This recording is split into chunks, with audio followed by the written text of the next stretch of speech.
네, 오늘 말씀 보겠습니다. 디모데후서 1장 7절 말씀 같이 보도록 하겠습니다. 찾으셨죠? 같이 읽겠습니다.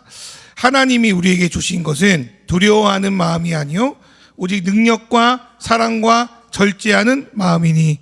아멘.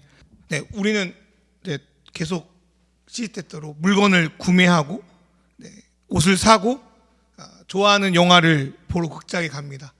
요즘에 왕가 사는 남자가 오랜만에 인기라는데 보셨습니까? 네, 보신 분도 있고 안 보신 분도 있는데 처음에 물건을 살 때는 되게 애지중지합니다. 저 같은 경우는 이렇게 막 금집 날까봐 제가 워낙 털털하니까 좋아하는 영화를 보면 또 보러 와야지 이런 영화들도 있습니다. 근데 시간이 흐르면 물건을 낡게 되고 더 새로운 관심사도 생기고 아무리 좋은 영화라도 계속 보면 질리게 됩니다.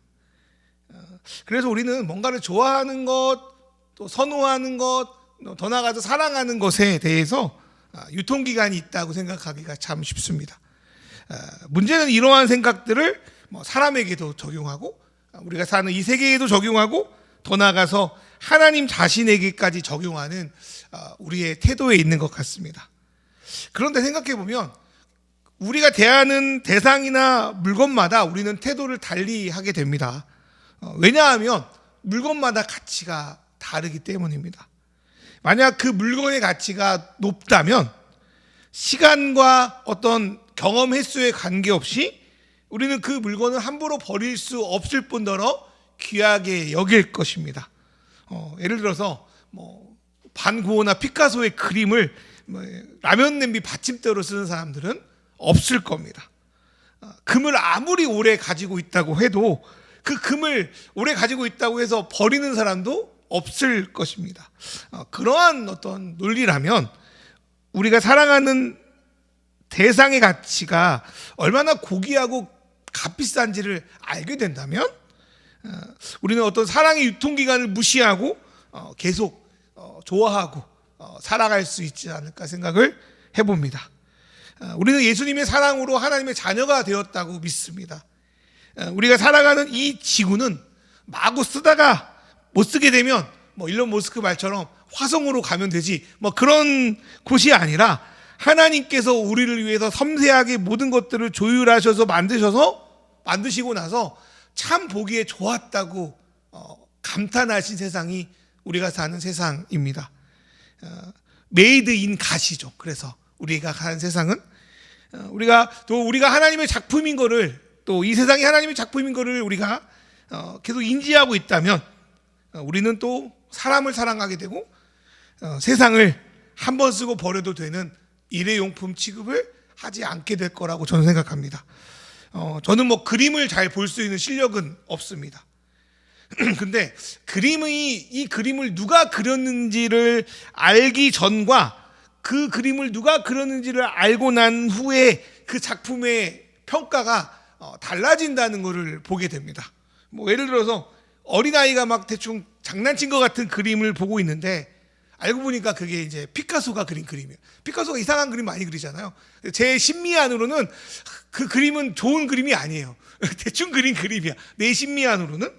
그런데 그 거장이 그랬다고 하니까 뭔가 있어 보이고 의미가 있을 것 같고 그런 생각들이 들 수밖에 없다는 생각이 듭니다.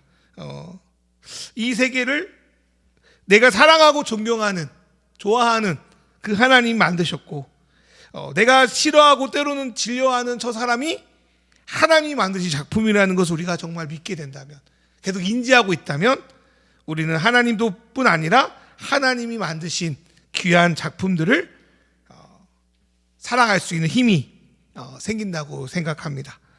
그래서 우리가 사랑하고 때로는 섬기는 모든 것들의 중심에는 이것들이 하나님이 만들었다는 믿음이 있어야 됩니다.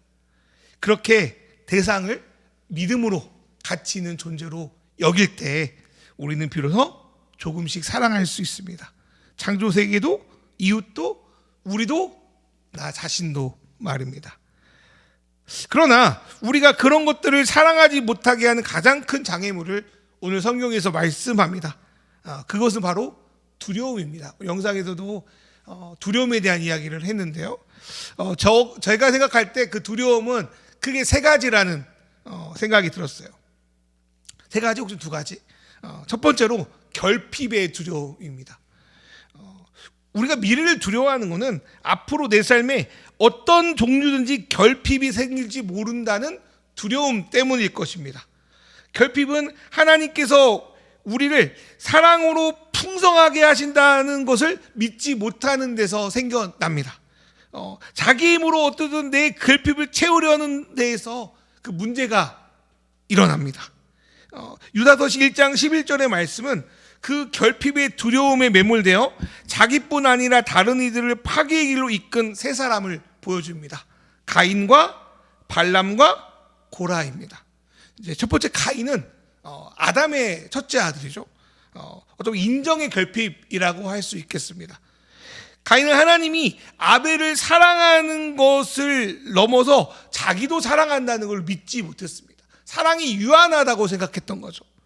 그래서 가인은 하나님 안에 아벨에게 충분히 사랑을 주고도 자기도 엄청나게 채울 만큼 사랑에 있다는 것을 가인은 믿지 못했던 것 같습니다. 그래서 그는 하나님이 자기 제사는 안 받는 것 같고 아벨의 제사를 받는 것처럼 보이는 걸 보고는 상대적으로 아벨에게 하나님 사랑을 줬으면 자기는 싫어하거나 자기를 좀 없이 여긴다고 생각했던 거죠. 그렇게 내가 사랑받지 못하구나, 내가 인정받지 못한다는 두려움은 자기 손으로 사랑해야 될 대상인 동생 아벨을 죽이게 만드는 끔찍한 결과로 이어집니다. 두 번째로 발람, 여기서 발람은 제가 볼 때 물질의 결핍입니다. 발람은 구약 민수기에 등장하는 불올 사람으로 요압 왕 발락이라는 사람의 시주를 받아서 가나안 땅으로 들어가려고 하는 이스라엘 백성을 저주하라는 청탁을 받습니다. 그러니까 점술가 이런 사람이었던 거죠. 근데 하나님께서 그런 발람에게 성경에 보면 나귀의 입을 빌려도 책망하시고 눈을 열어서 천사가 너를 심판하려고 서 있는 것도 보게 하십니다. 그래서 결국 그는 이스라엘을 저주하지 못하고 억지로 이스라엘 축복합니다. 그런데 그는 거기서 끝냈으면 좋겠는데 그 죄를 계속 이어갑니다. 그리고 결국 모압 왕한테 이스라엘을 무너뜨릴 비법을 알려줍니다. 그것은 이스라엘 스스로를 타락하게 만드는 거였습니다. 하나님 분명히 나귀의 입을 통해서 이스라엘 건들지 마라, 천사의 환상을 통해서 이스라엘 네가 타락시키지 마라라고 경고했음에도 그는 이스라엘을 무너뜨리는데 결정적으로 협조하는데 결국 그 협조의 이유는 돈 때문입니다. 돈 때문에 그는 하나님의 경고에도 불구하고 이스라엘을 타락시키는데 일조합니다. 하나님이 아무리 경고해도 그의 마음 가운데는 돈만이, 물질만이 자기의 결핍을 채우고 두려움에서 벗어날 수 있게 한다고 믿었던 겁니다. 하나님 결국 그 발람을 심판하게 됩니다.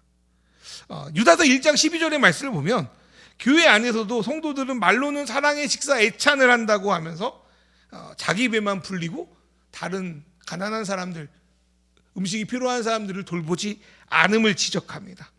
이 역시 하나님께서 자기의 삶을 채워주시는 것, 일용할 양식을 채워준다는 것을 믿지 못하는 거죠. 지금 내가 더 많이 먹지 않으면, 지금 내가 더 챙기지 않으면 굳이 필요 없는데도 모으려고 하는 그 두려움이 그 근원에 자리 잡고 있다고 저는 생각합니다. 세 번째 고라는 권력의 결핍입니다. 그는 하나님께 순종하는 것보다 어떻게든 자기가 최고의 자리, 으뜸의 자리에 오르기를 원했습니다. 그래서 그는 모세와 아론이 자기보다 어떤 그 이스라엘 공동체에 위에 있는 것을 견딜 수가 없었습니다. 그래서 고라는 하나님이 모세와 아론 너희만 지도자로 세웠냐? 그러고 이제 따지면서 반역을 일으키는데 그게 민수기 16장 3절의 말씀입니다. 그들이 모세와 아론에게 대항하여 모여서 항의하였다. 당신들은 분에 넘치는 일을 하고 있어. 온 회중이 각자 다 거룩하고 그들 가운데 주님이 계시는데 어찌하여 당신들은 주님의 회중에 군림하려 하오. 말은 비슷한 일리 있는 말 같지만 그는 권력의 결핍에 끊임없이 반역을 도모했습니다. 이건 아담과 하와가 하나님같이 되고 싶어서 선악과를 따먹은 행위하고 비슷하다고 생각합니다. 충분히 에덴 동산에서 뭐라고 할까, CEO의 권력을 누리며 살고 있지만 그는 어떻게든 신과 같이 되려고 선악과를 따먹죠. 하나님이 사람을 세우시는 거는 성경에 보니까 그 직분에 맞게 쓰이는 거지, 그게 그런 직분이 누구보다 낫다, 누구보다 높다를 정하는 건 아니라고 성경에 써 있습니다. 그러나 어떻게든 내가 저 사람보다 낮은 지위에 있다는 것을 그는 견디지 못하고 반역을 일으키죠. 그러한 두려움은 다른 사람을 망가뜨리기도 하지만 자기를 무너뜨리게 하고 하나님이 주신 것들을, 세계를 파기하고 착취하는 것으로 이어집니다. 우리의 많은 문제가 두려움 때문이 아닌가 생각을 해봅니다. 두 번째로, 두려움은 결핍뿐 아니라 절망에도 있습니다. 영상에도 좀 나왔는데요, 이 두려움은 하나님의 뜻을 행하거나 선한 일을 행하려고 애쓰는 사람들 사이에서도 발생합니다. 절망의 두려움은 이렇게 해봤자 소용없어, 나의 애씀이 어차피 헛수고가 될 거야 라는 생각이 그 기저에 깔려 있습니다. 저도 그랬었던 것 같아요. 심각한 기후위기에 대한 소식을 접할 때 두렵습니다. 배우면은 이거는 인간이 할 수 없을 것 같은데, 사람의 힘으로 극복할 수 없을 것 같은데, 그렇습니다. 그러면서 우리가 나름 애쓰고 수고하고 생각하는 것이 거대한 불의의 소용돌이 앞에 아무런 가치가 없게 되면 허무해지기도 합니다. 나름 하나님 앞에 애쓰고 살아가는 이들이 소망을 잃을 때 겪는 것은 바로 이 절망과 허무함인데, 대표적으로 우리는 성경에서 욥의 절망을 보게 됩니다. 아무리 하나님 앞에서 나름 선하게 살아도, 흠없이 살려 애써도 정말 아무 소용없구나, 하나님은 온전한 자나 악한 자나 똑같이 멸망시키는구나, 이런 허무함이 욥의 마음 가운데 있어서 그는 절망의 탄식을 욥기 9장 22절에 내뱉습니다. 또 시편 73편을 쓴 신 아삽도 마찬가지입니다. 아삽은 악인들이 항상 편안하고 재산이 오히려 늘어나는 것을 목도하며 자신이 깨끗한 마음으로 죄를 짓지 않고 살아온 것이 참 허사구나, 아무 필요 없구나라는 생각에 그는 허무함을 내뱉습니다. 그리고 절망을 경험합니다. 또한 이러한 마음들은 죄책감으로 연결되기도 합니다. 내가 뭔가 제대로 하지 못해서 그래, 내가 잘못해서 그래 하면서 스스로 자기에게 책임을 더 씌우든지, 아니면 그 절망감은 다른 사람에게 그리고 하나님을 향한 원망으로 이어지게 됩니다. 그 두려움을 미움과 분노로 해결하려고 하는 거죠. 어쩌면 이 사회에서 드러나는 수많은 혐오가 또 이러한 두려움에서 나타나는 것일 수도 있겠습니다. 하지만 성경은 이러한 방식으로 두려움을 결코 해결할 수 없다고 우리에게 말씀합니다. 이거는, 이 두려움은 관계에 대한 것, 세상에 관한 것, 모든 것을 포함합니다. 성경에서 두려움을 내쫓는 것은 여러분도 잘 아시겠지만 사랑으로 가능하다고 성경은 누차 우리에게 강조합니다. 여기서 말하는 사랑은 뭘까? 첫 번째로, 여기서 사랑은 하나님의 사랑에 기반하고 있습니다. 성경은 하나님이 그 놀라운 사랑을 예수님을 통해서 우리에게 보이셨다고 말씀합니다. 예수님의 사랑이 없다면 우리는 계속 죽음의 두려움 가운데 있었을 겁니다. 예수님이 없었다면 우리는 계속 다른 것을 통해 자기 자신을 인정받으려고 했을 겁니다. 예수님이 없었다면 우리는 자유함을 잃은 채 허무함에 굴복하고 로마서 말씀처럼 썩어짐의 종로룩 가운데 여전히 머물러 있었을 겁니다. 그런데 예수님은 죄인인 우리에게 자기 자신을 내어주심으로 우리를 향한 하나님의 사랑을 확증하셨다고 로마서 5장 8절은 우리에게 말씀합니다. 그 예수의 사랑이 우리를 그 절망의 두려움, 결핍의 두려움에서 내어 쫓는다고 말씀합니다. 사랑은 하나님이 우리에게 주시는 최고의 선물입니다. 그 사랑은 우리의 모든 것을 용납해 주시고, 그 사랑은 하나님이 우리를 끝까지 버리지 않고 인도해 주신다는 신뢰를 우리에게 가져다 줍니다. 또한 그 사랑은 나뿐 아니라 또 우리를 넘어서 하나님이 만드신 것들을 회복시키는 것을 믿는 확신으로 우리를 인도합니다. 우리는 하나님으로부터 그런 사랑을 공급받습니다. 그 사랑을 우리가 믿음으로 받아들일 때, 믿음의 빨대로 받아들일 때 우리 안에 두려움은 사라지고 점점 그분의 사랑으로 오늘의 우리뿐 아니라 내일의 우리와 내일의 세계도 하나님이 버리지 않고 회복시킬 거라는 확신이 우리 가운데 생깁니다. 그 확신은 우리가 불안함 가운데 살아가는 것이 아니라 회복될 거라고 믿는 소망 안에서 우리가 하나님이 만드신 것들을, 하나님이 사랑하시는 것들을 사랑하는 것으로 연결됩니다. 우리가 하나님이 창조하신 사람, 창조하신 세계를 그래도 사랑하려고 하고 그래도 거기에 대한 생각을 갖게 만드는 것은 하나님의 것들이 망가져서 불쌍해서가 아닙니다. 안타까워서가 아닙니다. 물론 그런 것도 있겠지만 더 중요한 것은 하나님이 만드셨기 때문에 사랑하는 거예요.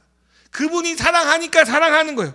그분이 가치 있다고 말씀하시니까 가치 있게 여기시는 거예요.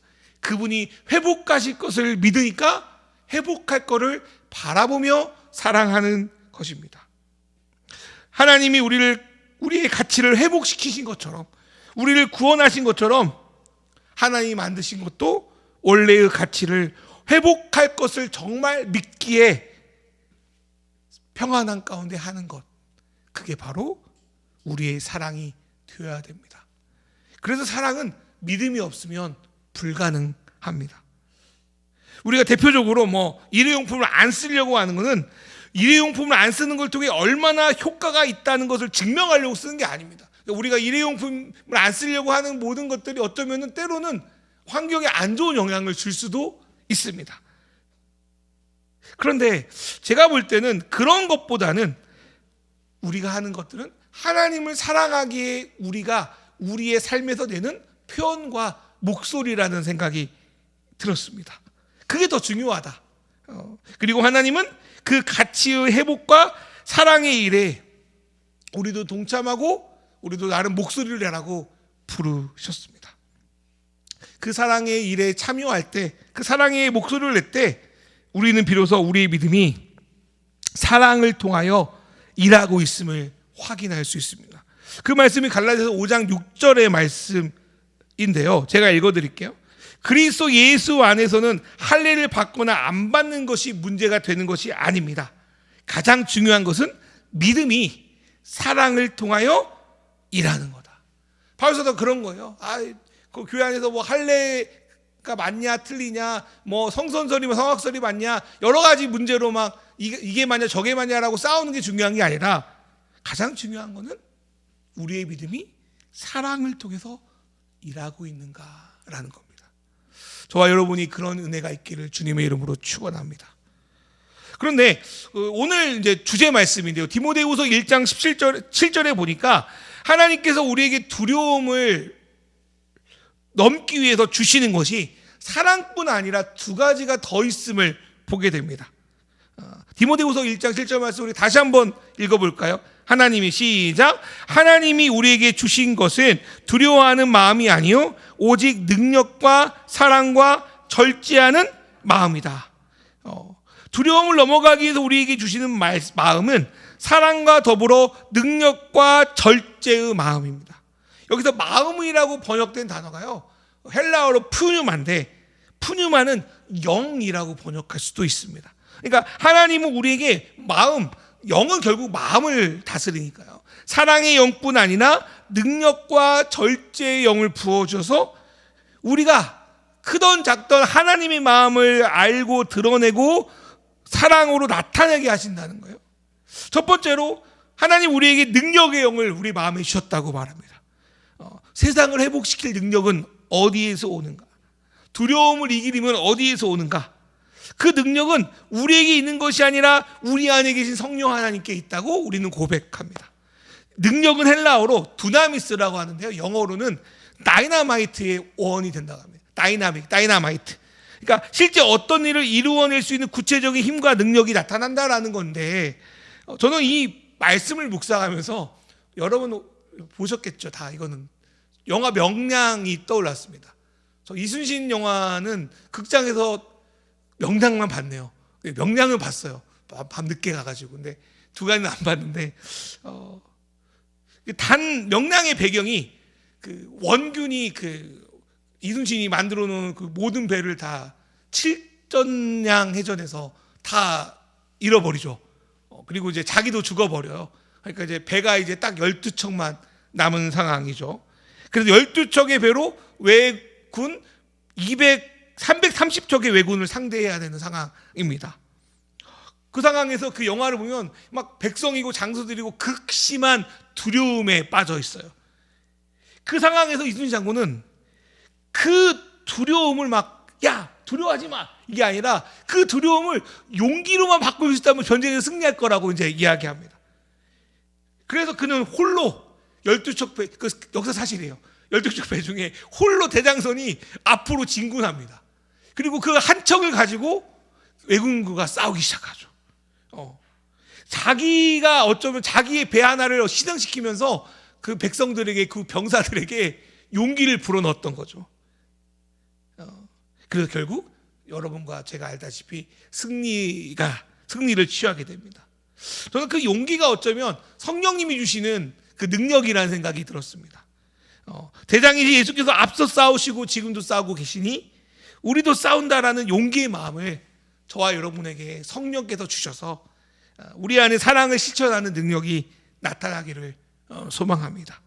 두 번째로 하나님은 우리에게 오늘 말씀 보니까 절제의 영을 주셨습니다. 여기서 절제는 이런 뜻이래요. 마음을 구원한다, 안전하게 지킨다, 건전한 정신, 판단력을 의미합니다. 그리고 이 단어는요, 성경에서 디모데후서 여기 딱 한 번 썼답니다. 여기서 말하는 절제는 세상은 끊임없이 우리를 무절제로 이끌려고 만듭니다. 더 소비해라, 더 가져라 하면서 말이죠.